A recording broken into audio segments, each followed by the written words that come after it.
Hello, my name is Jeremy Barnes, and today I'm going to do a review for Max's The Penguin series, spin-off of the Batman movie by Matt Reeves.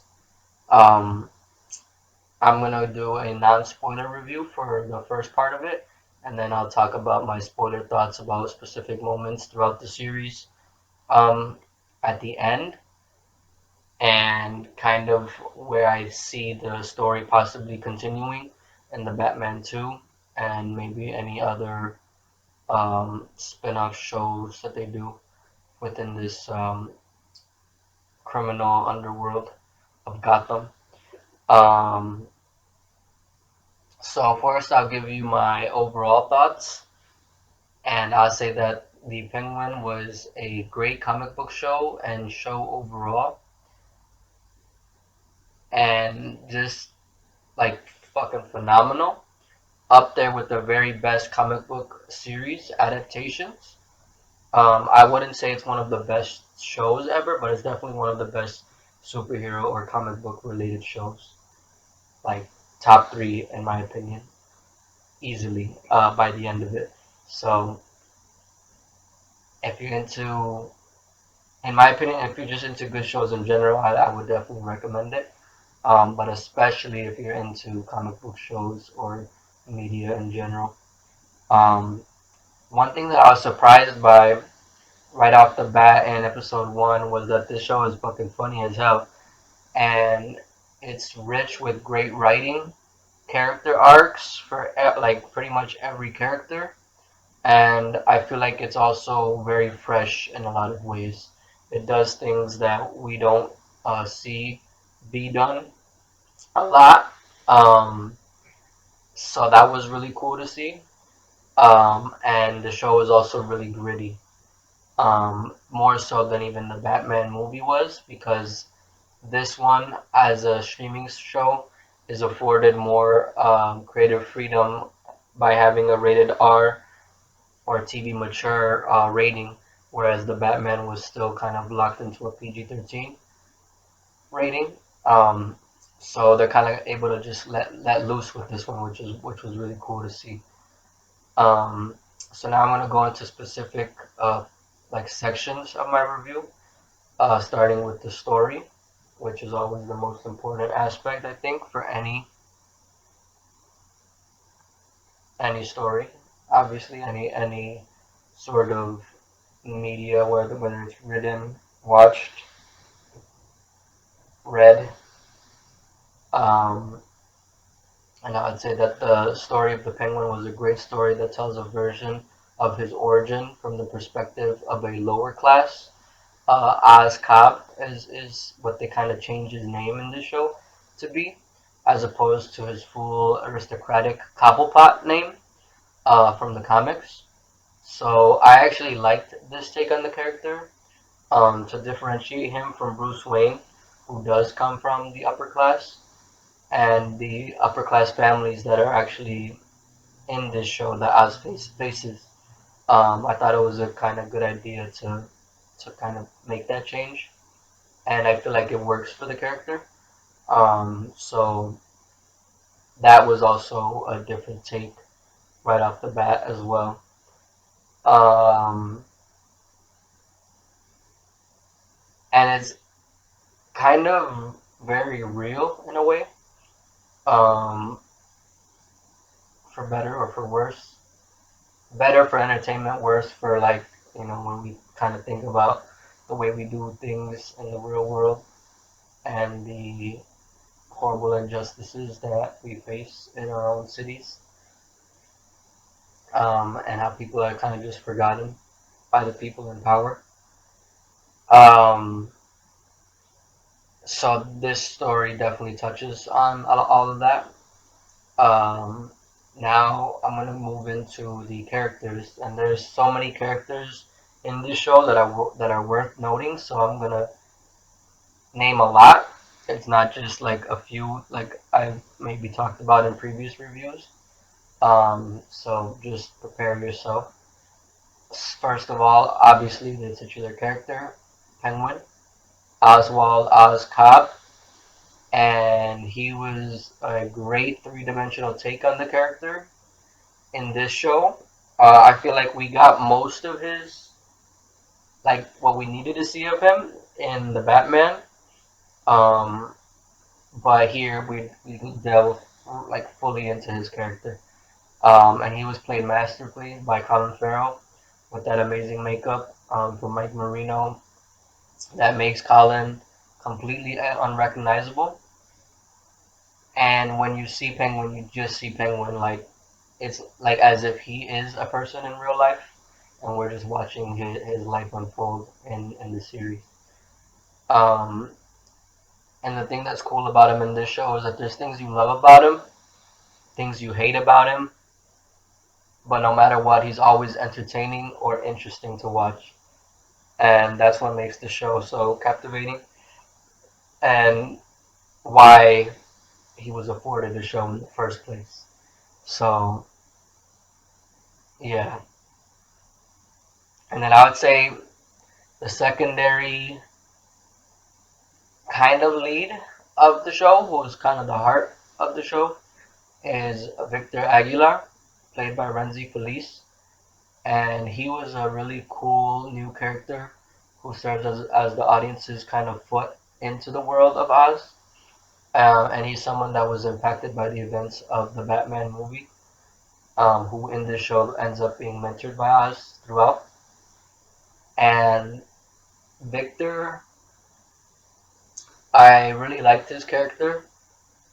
In the beginning, I wasn't sure exactly what they were gonna do with him, but by the end of the show, I definitely like felt for him and kind of like I could actually kind of relate to him, like not to the extent of like his character fully.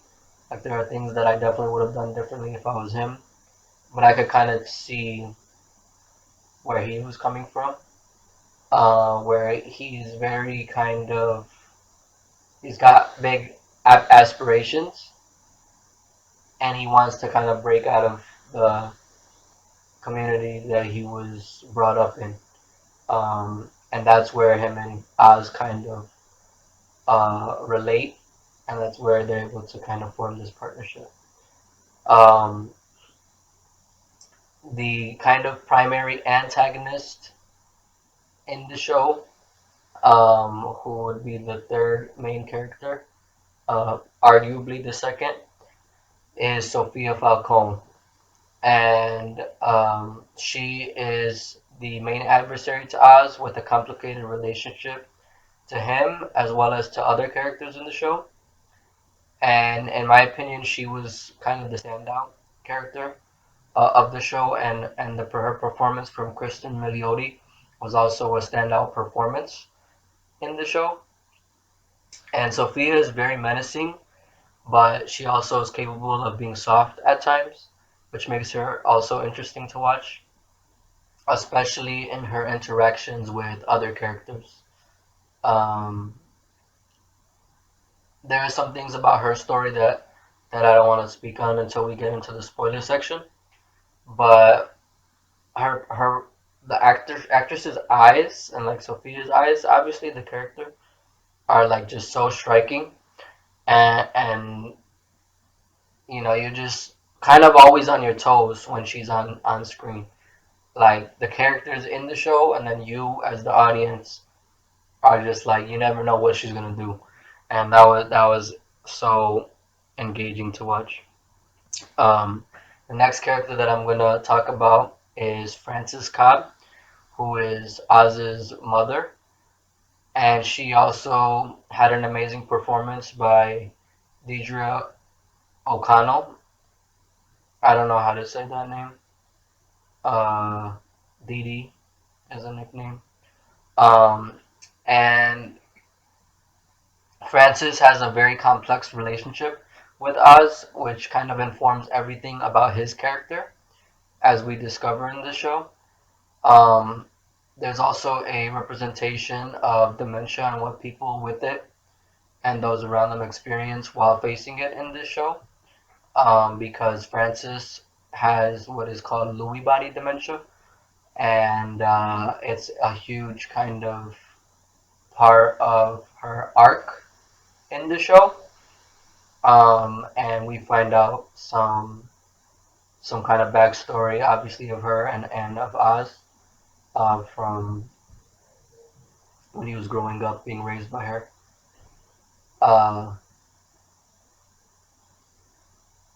the next character that I'm going to talk about is Salvatore Maroni, who we found out was kind of thrown under the bus due to the corruption in Gotham politics because of political connections that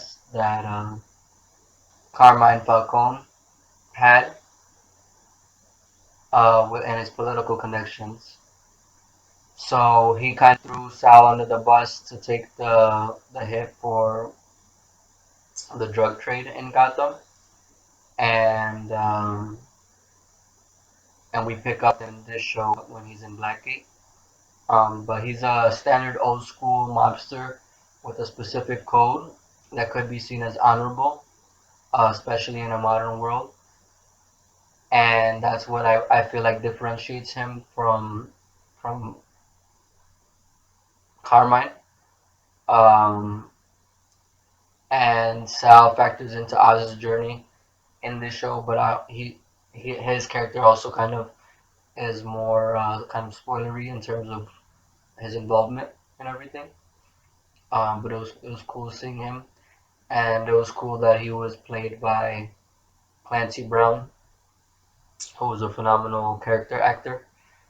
But Sal also has a wife that appears in the show, Nadia Maroni, and she's like the present head of the Maroni organization while Sal is locked up.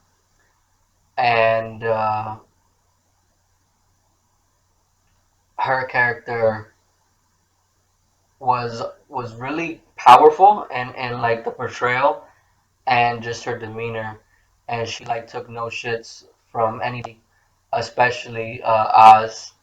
So she was like a really tough kind of leader within her organization. But there are things obviously that kind of complicate things for her and for all the characters, um, that obviously we see throughout the story. And then now I'm gonna go back to the Falcone organization, who the main kind of person within that outside of Sofia that we see is Johnny Viti, and he's Luca Falcone's underboss. Luca is Carmine's brother, who ends up taking the power over the family now that Carmine is dead after he was killed in the Batman movie by the Riddler. Um, and Johnny is used by Oz and Sofia at different points in the show as leverage for each one of them to rise up in power. And he's also a real kind of old school type, who's more like kind of conservative than even the previous boss, Carmine's kind of outlook. And I feel like he thinks that he's more important than he is, as we see him throughout the show. And that definitely creates problems for him in the show. But he was a good character to kind of watch throughout. Um, and then we get this other weird character in the form of Dr. Julian Rush, who is Sophia's psychiatrist, and he helped her when she was locked up in Arkham, as we find out, and when she's first introduced in the show. And then even after she gets out, there's a continued relationship that they have. Um, and he had kind of a small role in the background of the series, but by the end of it, there is like an important kind of factor that he plays in the story. Um, and he was played by um, Theo Rossi, who I know from Luke Cage as Shades. So he's not really a similar type of character in this show, but he does have kind of similar, like shady, pun not intended, actions that he takes. The next character that I'm gonna talk about is Eve, and Eve is Oz's girl in the show. She's an honorable leader of the group of dancers who worked at the Iceberg Lounge, Oz's club, when he was working for Carmine Falcone. And she's also just a confidant of Oz. Like he talks to her about, what he's doing behind the scenes in the criminal world, and and she's like a kind of support mechanism for him. Uh, I'm briefly gonna talk about Alberto Falcone, who's the son of Carmine Falcone and the brother, obviously, to Sofia. And he is the one who originally gets the throne after it's given to him as kind of the successor, the heir to Carmine, after the events of the Batman. And he's Sofia's one true ally in her criminal career. But he's kind of a piece of shit from what I see of him, like, personally. Um, and he doesn't have the heart as that Sofia has, nor does he have the kind of will that Sofia has. Um, but he, at least we do tell in their interactions together, that he did love Sofia, and did the best that he could for her when she was struggling.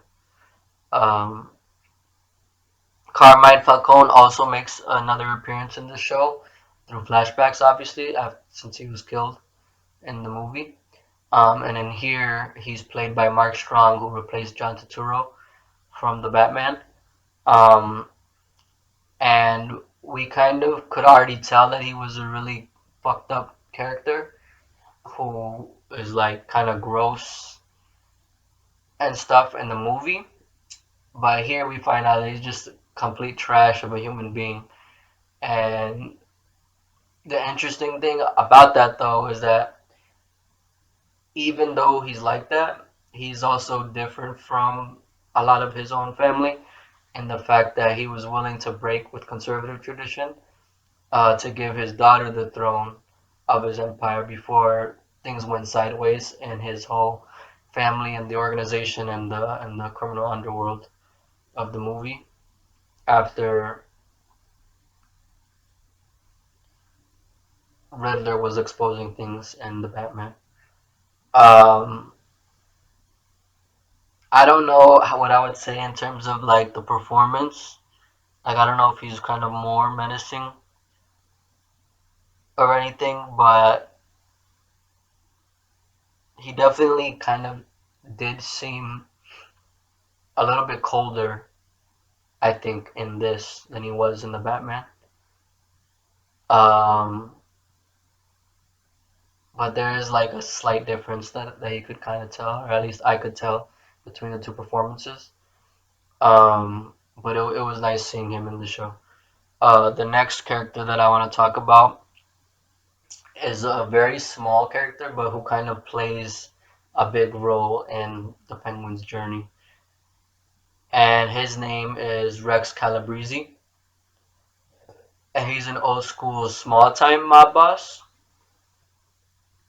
from Oz's childhood neighborhood.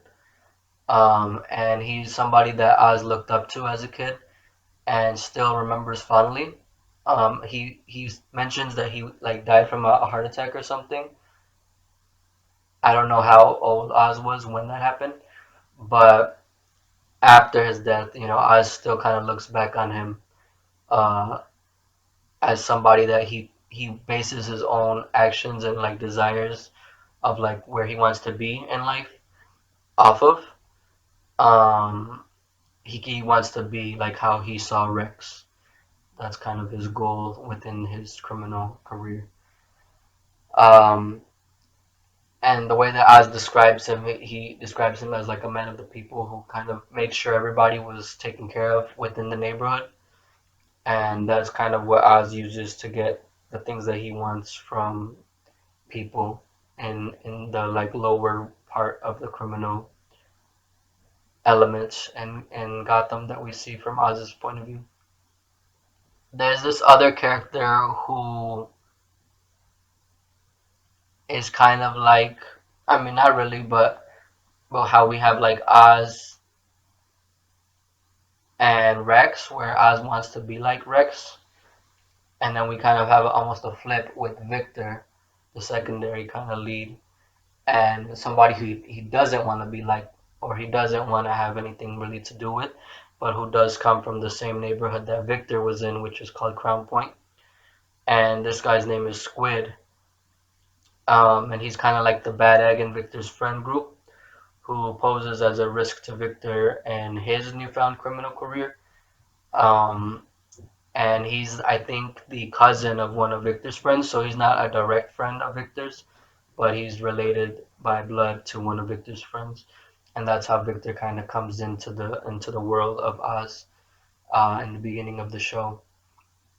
And Squid, I like the performance that he gave because it was very believable in terms of like how he would behave, but he's definitely like somebody that you don't really like once you see him. You're like, man, fuck this guy, and you could kind of see where things might go with him after he's kind of introduced and then reintroduced maybe in the show. Um, but his kind of role does helps kind of propel Victor throughout his journey in the show. Um, so those are kind of the characters. Now I'm going to talk about just the drama of the show. I would say that it has intense personal stakes right off the bat.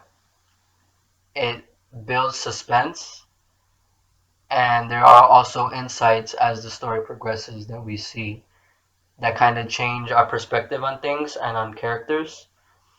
And I feel like the character interactions are the spark for the drama that we see throughout the entire thing, and that's like the exciting thing about it. Um, and yeah, I was just like super surprised at like how much was going on in that first episode of the show, which like this show honestly kind of has a perfect or just a really damn good premiere, pilot episode, and a fucking perfect finale. Um, but obviously, I'll go into more of those details when I get into the spoiler part. But another thing that I want to mention is the humor of the show. I think I already mentioned in the review that it's unexpectedly hilarious, and yeah, I was fucking laughing my ass off in that first episode.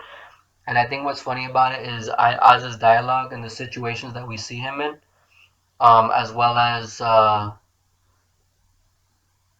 in the editing. There are some kind of humorous moments, and then just the writing itself is very funny and very fun. Even when things are kind of like crazy or like super high stakes, there's always room for that humor, but it makes sense kind of when it happens. It's not just out of nowhere. So I really liked how they used it in the show. Um, and we also see a lot of heart in the show too, especially in the relationships between Oz and his mom and Oz and Victor. And I think that's another place where some of the humor comes in from too. But obviously, it's kind of a different type of humor from what I was originally talking about. But I just think the show is super fun to kind of watch and like listen to. The next section I'm going to talk about are the costumes and the makeup. There are some great costumes and of course makeup both for Oz's face and his bodysuit, but also for Sofia's many amazing looks throughout the show. Um, and we also get some iconic comic accurate looks and some really good kind of mob style from the Penguin. Um, but man, Sofia wears some fucking gorgeous dresses throughout the show and some other outfits and pieces. And we kind of see an evolution of her through her wardrobe. And there are times where like she's just fucking super sexy too. Even though she's scary, like I don't know, just her power, I guess, is what kind of makes her sexy. The music in the show was produced by Mick Giacchino, who's actually Michael Giacchino's son. And Michael Giacchino is the one who scored the Batman film. So it was cool that his son now is doing the show of the Penguin. And we got some fucking great music from him. I feel like it was a perfect continuation of the themes that we got in the Batman from his father, while also kind of standing out from it, and doing something new, with its own sort of thing. I feel like the kind of sound that we hear in the instrumentation that stands out the most in this show, as like something different from what we heard in the Batman, are the strings. Like we always hear these like kind of sharp, kind of viola or violin strings. I don't know which one's which. Like I'm not that musically inclined to know the difference. But I definitely just know it's one of those high pitched string instruments that are used as the Penguin's kind of main theme in the show, and I think with some other characters we might get some of that too. Um, and yeah, the music was fucking captivating. With the visuals, hats off to Mick Giacchino. Something else I want to mention is the production design, which for me includes the sets and the lighting of the sets, which are both incredible. The sets themselves, especially obviously the outdoor sets, are very gothic and muddy, kind of immersing us into the world of the Penguin and the street level part of Gotham that we seen a little bit of, but we don't get to see quite in the same way as we do here, where we're with Oz, who's from that world, whereas Batman goes there to attack the criminal element. Um, it's definitely a different vibe, and even the interior sets are really cool, and the lighting in the show is awesome as well. Um,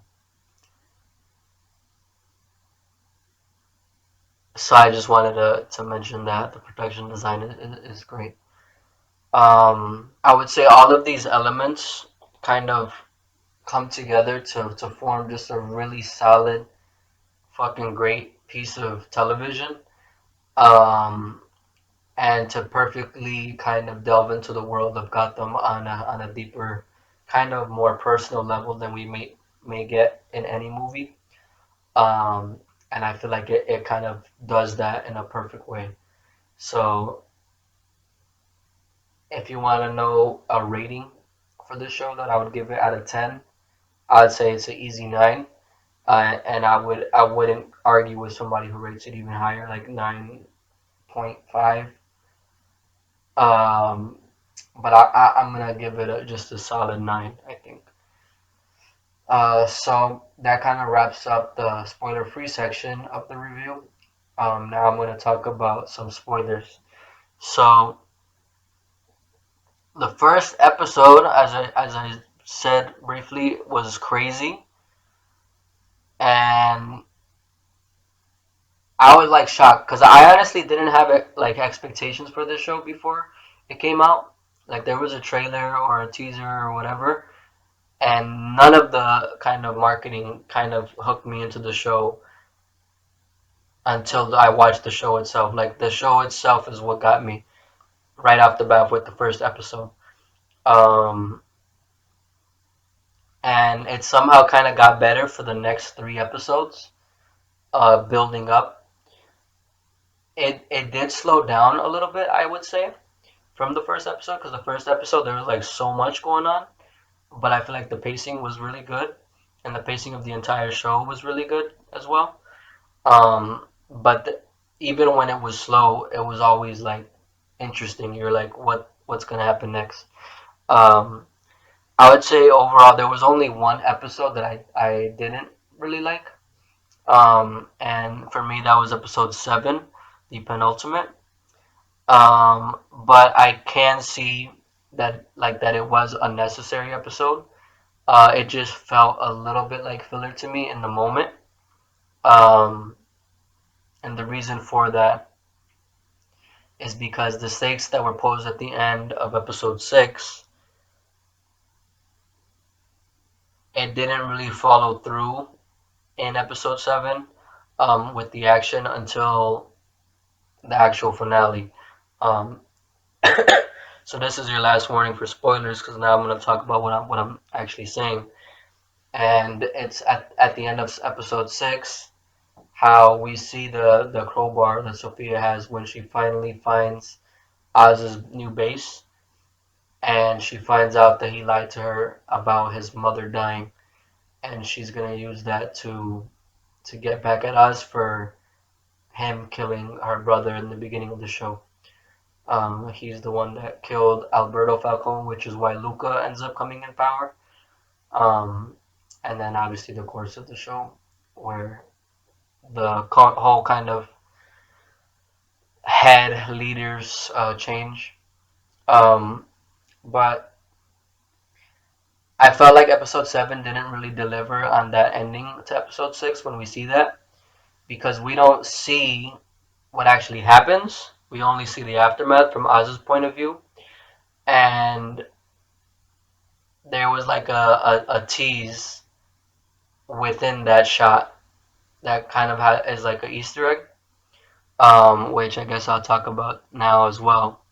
And it's the fact that Oz and Victor's relationship in the show evokes the relationship between Batman and Jason Todd, who was his second Robin, from the comics.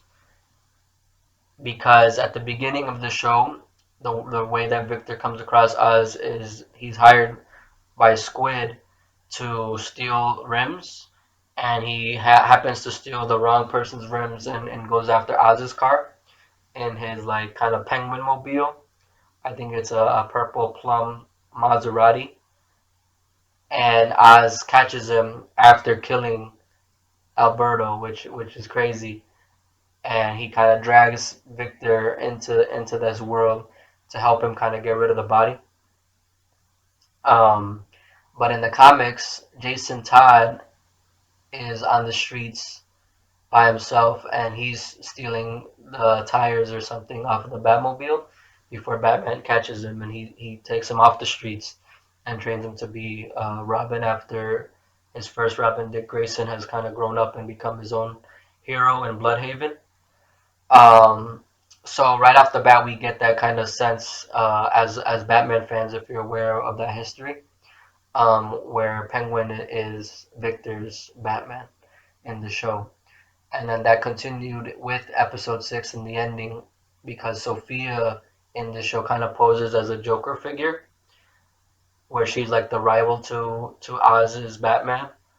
Um, and she even has her own relationship with Dr. Julian Rush, who's a psychiatrist who met her in Arkham when she was a patient, and kind of helps her out in a similar way to the way that Joker was helped by Harley Quinn.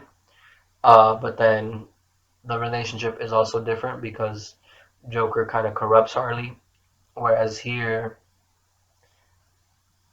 I don't think one person necessarily corrupts the other. Sofia corrupting Julian or Julian corrupting Sofia. They're kind of, well, Julian was already kind of in the gray area just with what the doctors were even doing in Arkham, and Sofia kind of becomes a monster through her experience in Arkham. Um, but when we see the crowbar, it makes Batman fans think of the Joker using a crowbar to beat Jason Todd to death.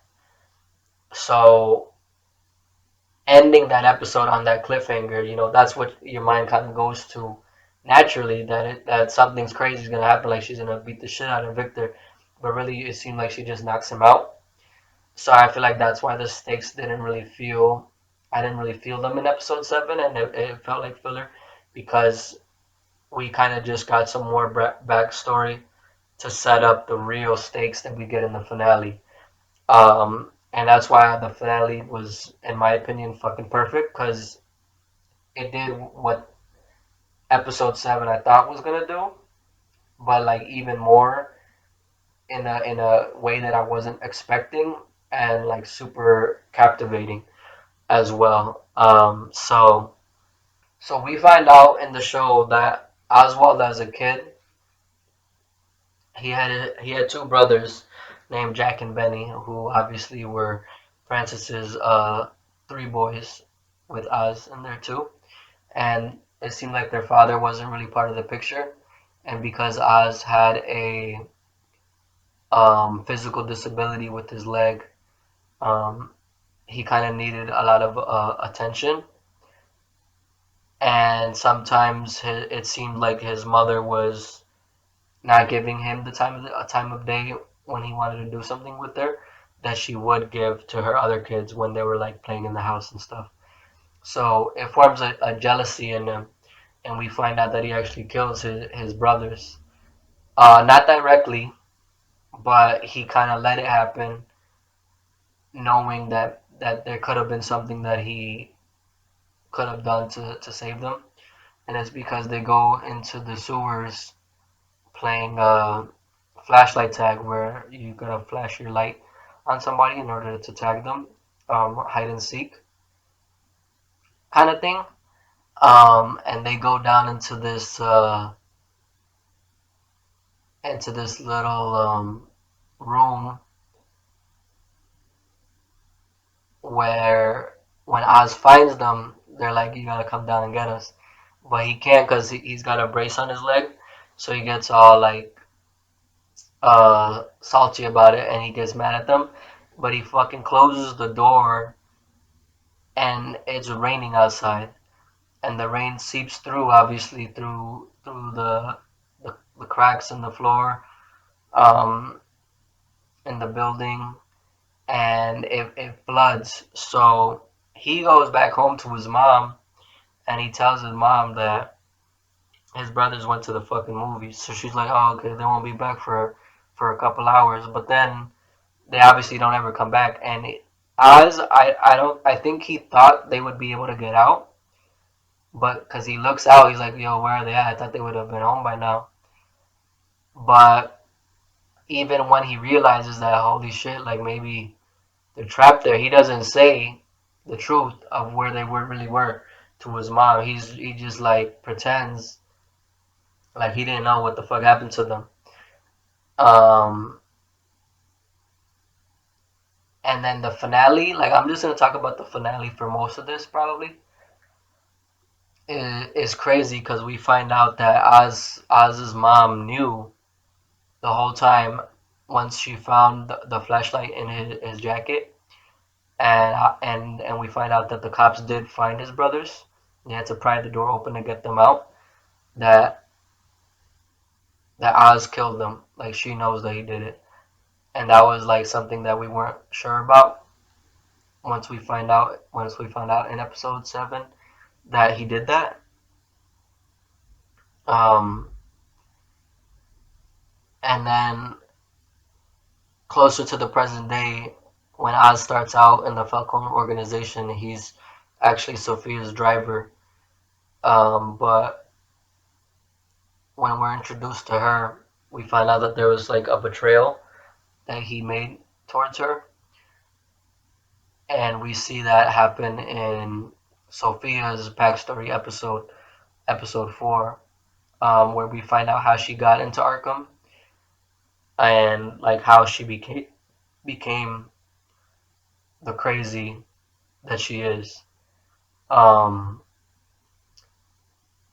and it's because there was a reporter who was looking into some killings of women who all worked at the Iceberg Lounge. Or, yeah, I mean, I think it was the Iceberg Lounge. I think it was a club that was created before Penguin took it over in the world of the Batman. And we find out that Carmine is like a serial killer who kills women by strangling them. And we kind of already knew that from the Batman movie because that's how Selena Kyle's mother was killed. And we find out that Selena is Carmine's daughter.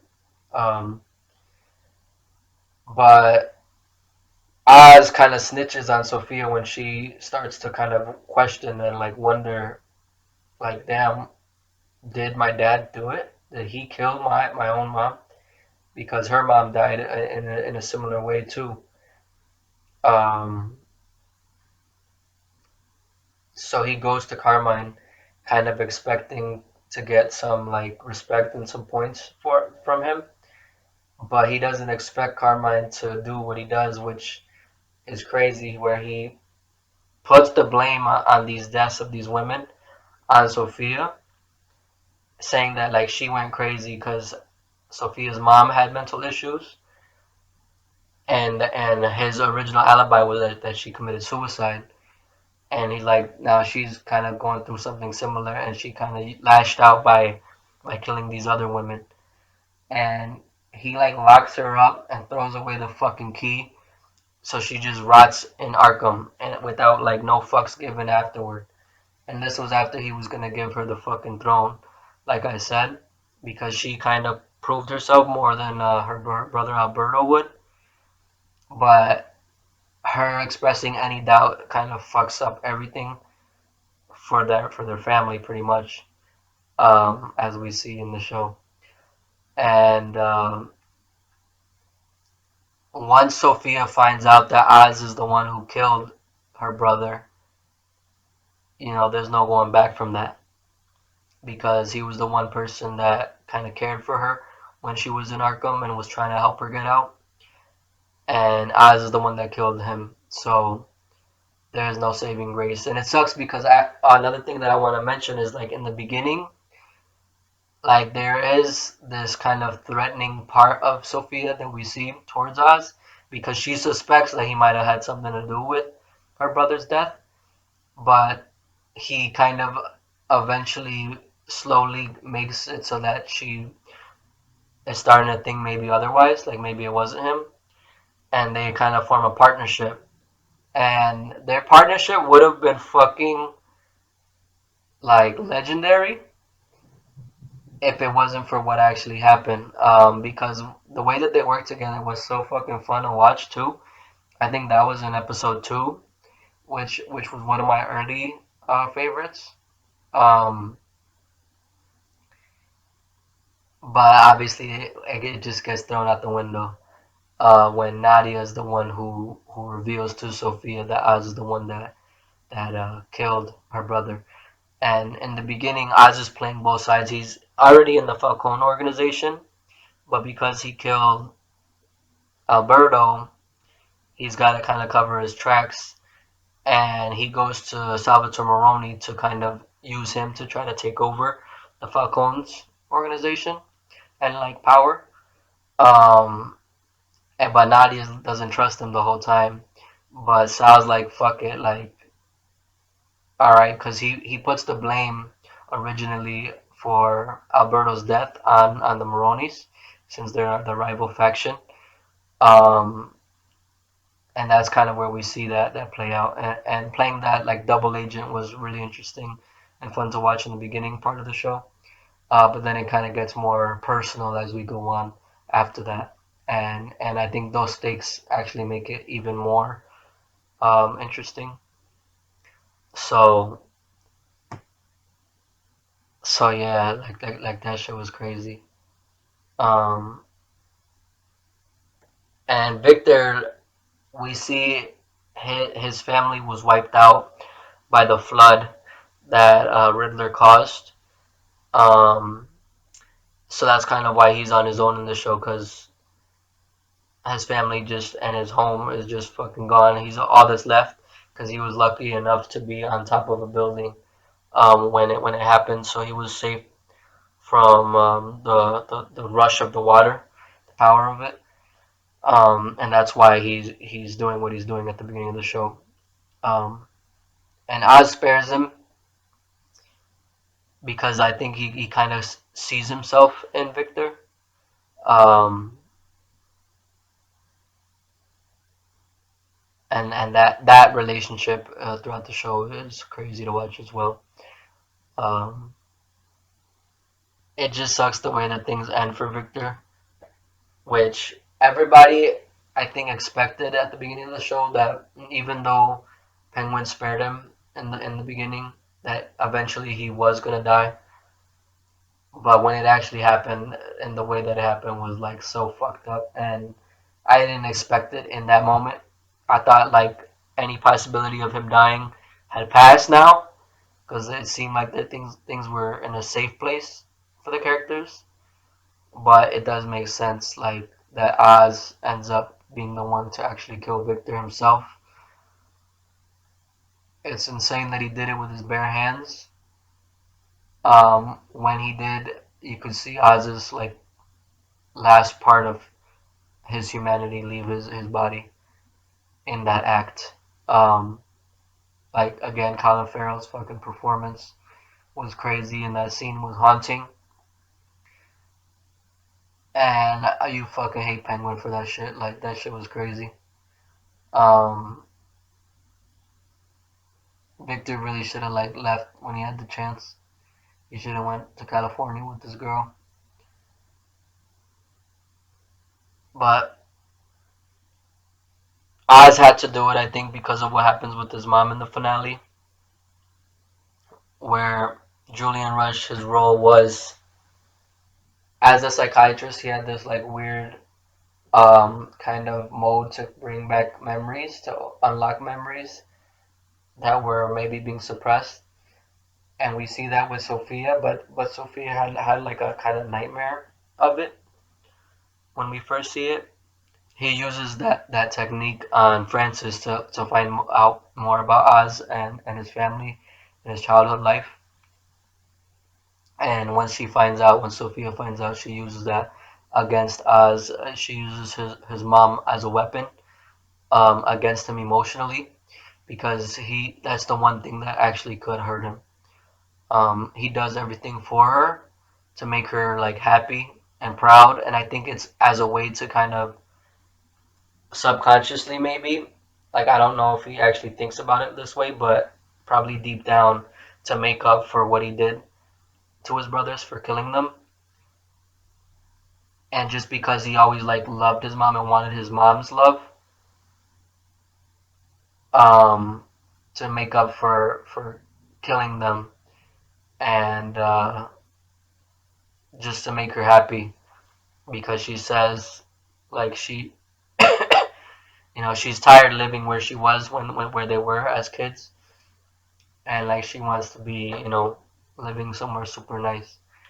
Um, but Sophia uses what happened to her, which we find out caused her to hate Oz, but she also suppressed that because she saw what Rex tells her, where he and she can use kind of Oz's evil for a purpose, and that purpose is to get success in this world, to get the money and to get her to the place that she wants to be.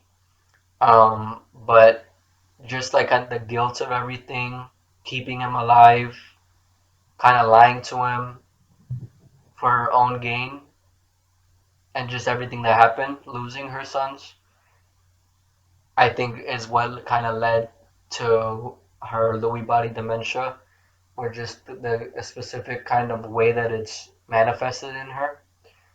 Um, and then once she like reveals that she knew the whole time and that she actually was originally planning on using Rex to kill Oz, like Oz his whole fucking world is shattered.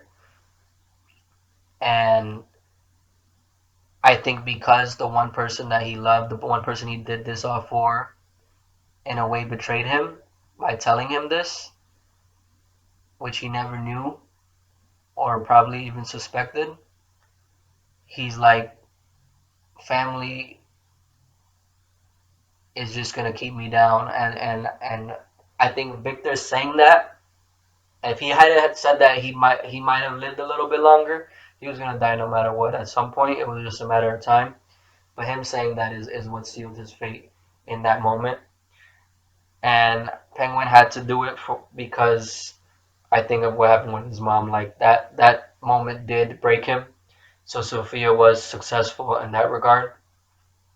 Um, but in the end, Oz still ends up somewhat on top, and he does defeat Sofia in a way worse than she would have hoped. She would have probably preferred death, but he sends her back where he kind of put her in the first place, back in Arkham, which ruined her life and made her the kind of villain that she is and the fucked up person that she is, because she wasn't that bad before that. Um, so yep, crazy ass fucking show. Now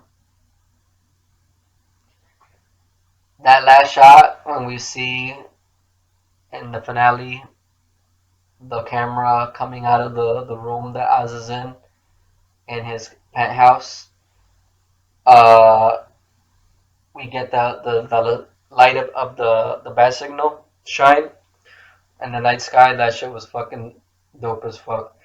And I also like that Sofia has some hope now because she got that letter from Catwoman, Selena Kyle, who, as soon as Sofia was introduced in the show, like I recalled that Selena was Carmine's daughter, and obviously Sofia is, that they were sisters. And I like that the show actually kind of spoke on that, and that scene, that last scene that we see of Sofia. And I feel like Selena could be Sofia's new hope for the future. Whereas before she got that letter, she was just accepted her fate and just depressed because she knows like what her life's gonna be now, because she's already been there for 10 years. Um, and I'm really excited to see that dynamic between those two characters, Selena Kyle and Sofia Gigante, as she calls herself, her mother's maiden name. I feel like that's gonna be really cool. So some of my hopes for the Batman Part Two are to see that alliance, and to see maybe Sofia meeting Batman. Um, and then some things are some things that I just expect might happen. I feel like it's very possible that Mr. Freeze could be the villain of the Batman Part 2 because of what happened at the end of the first movie where the Riddler flooded the city. And the city's not like submerged in water, like the water has subsided as we see in the events of the Penguin. But it could still be very icy, obviously, when the snow comes, um, where we could see a Gotham that's like kind of frozen over, because I don't know exactly what the time frame of this show is, but it seems like it is set within like a week, a couple of weeks or something. So the last one was like it started out on Halloween, so it could be kind of approaching that same winter in the Batman 2. It might pick up like right away from where this kind of leaves off. Um, I already made some theories that the Court of Owls could be part of the corruption in Gotham that we saw in the Batman movie, and we could get some continued ties with with what we see here at the end of the show when Oz goes into the courtroom to kind of go to the politician who he used to help get the lights back on in Crown Point, um, who was tied to the Carmine organization. Um, that in the actual courtroom, the like drapes or whatever are in the shape of like owls. So it's like a literal court of owls. And I think maybe Oz could get mixed up with the court of owls in his pursuit of political power now, where he's transitioning from the criminal underworld to like the big criminals of politicians. And that was also an interesting place to take Oz, because I don't think I've seen that before.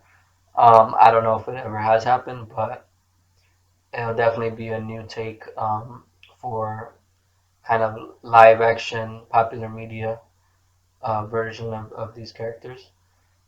Um, Something else that I want to see personally in the Batman 2 or in one of these upcoming projects is a possible Joker tie-in, especially with Oz. I want him to cross paths and form a rivalry because they do have a rivalry within that criminal landscape in the comics, and I feel like that would be really cool to see.